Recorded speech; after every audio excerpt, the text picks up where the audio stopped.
जय हिंद, वंदे मातरम। दोस्तों बहुत बहुत स्वागत है आप सभी का न्यूज इंडिया में। और अभी तक आपने इस वीडियो को लाइक नहीं किया तो लाइक कर लीजिए, और चैनल पर नए हैं तो चैनल को सब्सक्राइब कर लीजिए, साथ में बेल आइकन भी प्रेस कर लीजिए और वीडियो को ज्यादा से ज्यादा शेयर कीजिए। और आप किस राज्य शहर से न्यूज को देख रहे हैं कमेंट में जरूर लिखें। तो चलिए बढ़ते हैं खबरों की ओर।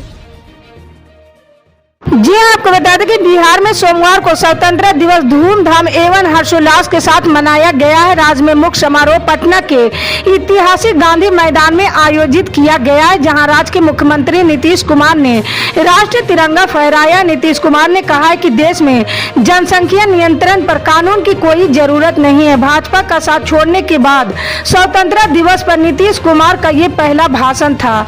ध्वजारोहण के बाद लोगों को संबोधित करते हुए बिहार के मुख्यमंत्री नीतीश कुमार ने कहा कि विकास के कई काम हुए, समाज सुधार के लिए भी लगातार काम हो रहे हैं।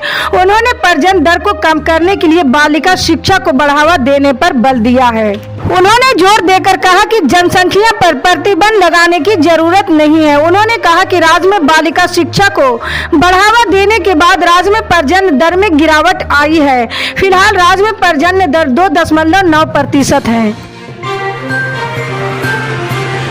जी हाँ, आपको बता दें कि कल स्वतंत्रता दिवस के अवसर पर गुजरात के सरकारी कर्मचारियों के लिए राज्य सरकार ने बड़ी घोषणा की है।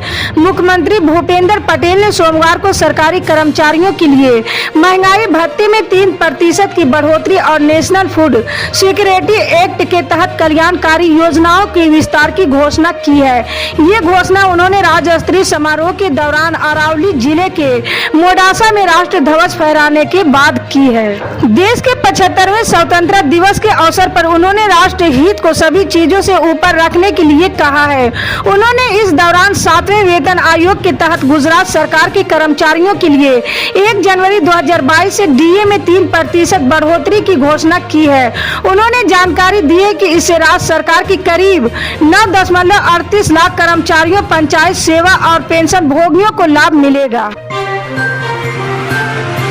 जी हाँ, आपको बता दें कि दिल्ली के मुख्यमंत्री अरविंद केजरीवाल ने सोमवार को छत्रसाल स्टेडियम में रखे गए स्वतंत्रता दिवस कार्यक्रम के दौरान देशवासियों को बधाई दी है। उन्होंने कहा कि आज इस मंच से आज़ादी के 75 साल के उपलक्ष्य में उन सभी स्वतंत्रता सेनानियों को याद और नमन करता हूँ। ध्वजारोहण के बाद केजरीवाल ने कहा कि आने वाला कल भारत का है और देश के 130 करोड़ लोगों को एक साथ आने तथा भारत को दुनिया का नंबर 1 देश बनाने का संकल्प करने की जरूरत है। उन्होंने कहा कि निःशुल्क शिक्षा और स्वास्थ्य सेवाएं मुफ्तखोरी नहीं है और अगर लोगों को ये सुविधाएं दी जाए तो भारत दुनिया का शीर्ष देश बन सकता है।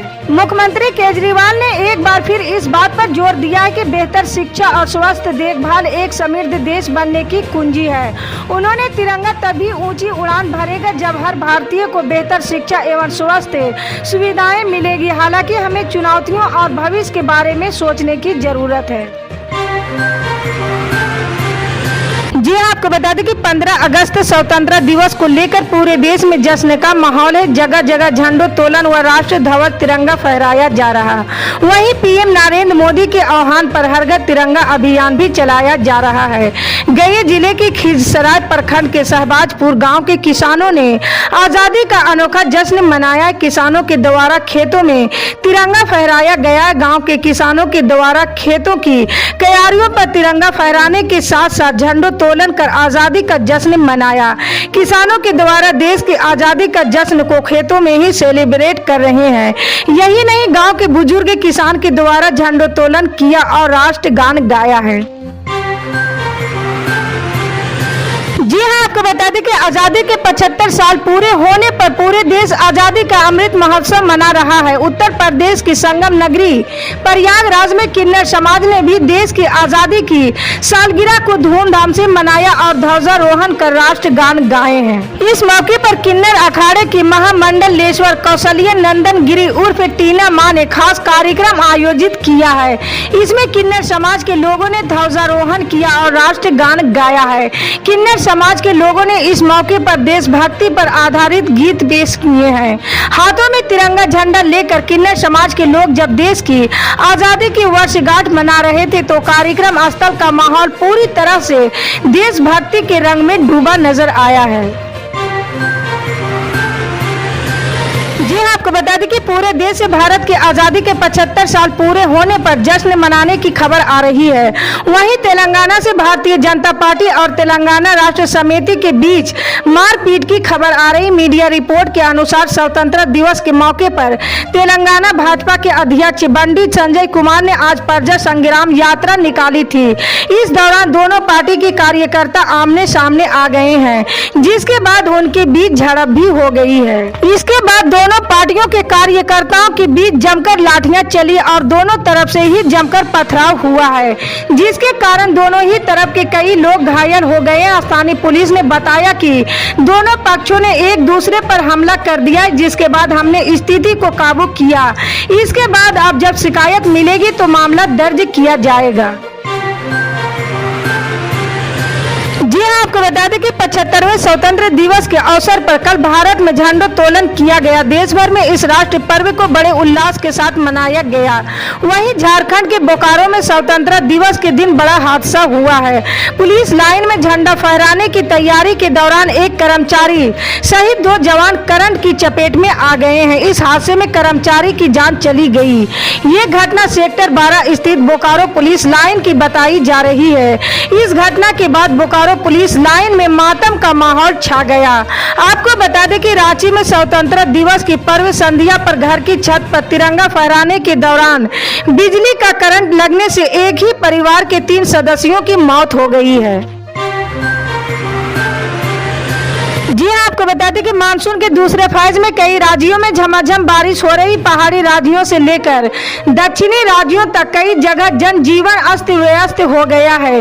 इस बीच मौसम विभाग ने राहत भरी खबर दी है।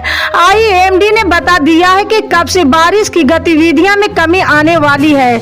मौसम विभाग के अनुसार मध्य प्रदेश, राजस्थान, गुजरात और उत्तरी महाराष्ट्र के इलाके में अगले 2 दिनों तक एक्टिव मानसून की स्थिति बरकरार रहने वाली है, जबकि उसके बाद बारिश की गतिविधियां कम होगी।